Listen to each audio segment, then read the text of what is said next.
The women who help pimps sell girls are called bottoms. Mary Ellen Barrett is the San Diego County prosecutor. The bottom is down for the pimp, is the most down for the pimp, which down being a good word. So then she'd be at the bottom because she's the most down. I became a bottom in 2011. Meet Jill, too afraid to use her real name in case her former pimps come after her. Jill says she rose to the bottom because she was skilled. All the P's or pimps that I dealt with made it very clear to everyone that I was the baddest bitch out there. Why? What did it mean? Pretty much that I knew how to get money.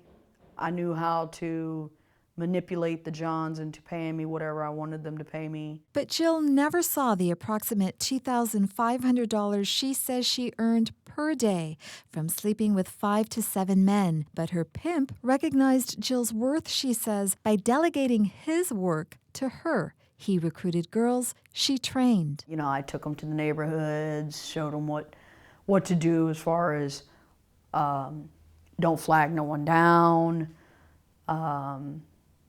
You got to walk back and forth. You got to make circles. Jill says her pimp preyed on girls who needed money for food, clothes, or drugs. She says she regrets her role in turning them into sex trafficking victims. It hurt me.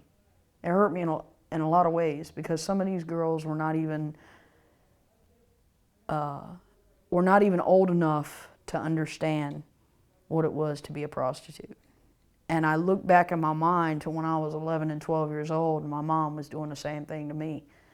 You know, today I look back at that and I wish I could turn back the hands of time.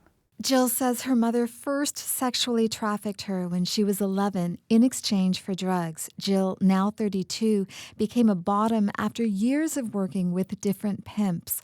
FBI agent Robert Howe calls that track a path of endurance. A bottom is typically a young lady who has survived through the victimization of prostitution as a minor for a number of years and graduated, so to speak, into a position of responsibility for a male who we refer to as a pimp, but in reality as a violent pedophile. Not only are they violent pedophiles, Barrett says pimps use the women as shields from police. The pimp has the deniability.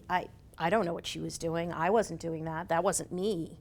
And then it's the woman that takes the fall. Statistics are non-existent on how many bottoms there are in San Diego County, but Barrett says they're beginning to see more women involved in the logistical end of pimping in larger gangs.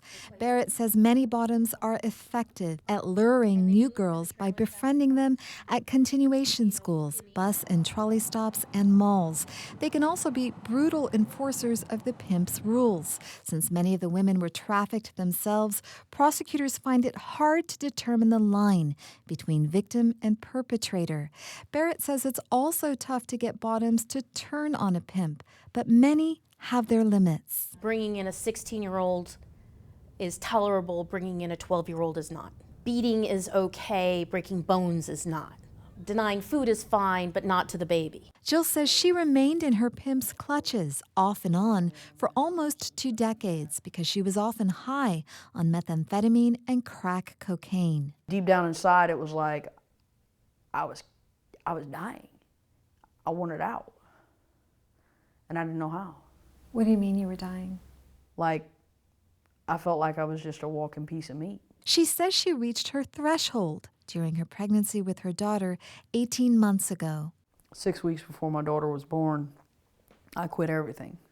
I quit drugs, I quit hoeing, I quit spending my days in hotels, I quit having contact with any drug dealers, and I moved into a homeless shelter and got myself together. Today, Jill holds down 3 jobs, including one as a mentor to troubled teens.